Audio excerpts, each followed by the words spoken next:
মাছ ভুনা আমরা সবসময় বাসায় তৈরি করে খাই, তবে একটু আলাদাভাবে তৈরি করলে স্বাদের ভিন্নতাও আসে। আসসালামু আলাইকুম, কেমন আছেন সবাই? বরাবর মতো হাজির হয়েছি নতুন একটি রান্নার রেসিপি নিয়ে। মাছের ভুনা টমেটো, মটরশুঁটি, ধনিয়া পাতা দিয়ে আম করেছিলাম।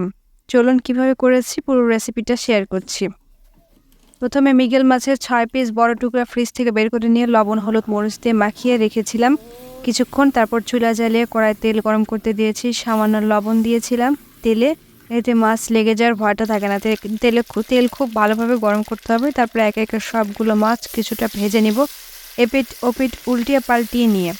এবার কড়াইয়ে তেল দিয়ে সামান্য পেঁয়াজ ভেজে তারপর লবণ, হলুদ, মরিচ দিয়ে আগে থেকে রেডি করে রাখা পাকা টমেটো পিউরি দিয়ে দিব।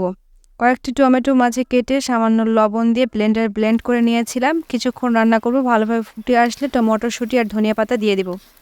কিছুক্ষণ পর ভেজে রাখা মাছগুলো দিয়ে ভালোভাবে ঝোলের মধ্যে কষাবো। একবার করে উল্টিয়ে দিব মাছগুলো। এভাবে ৪-৫ মিনিট রান্না করলে রান্নাটা হয়ে আসবে।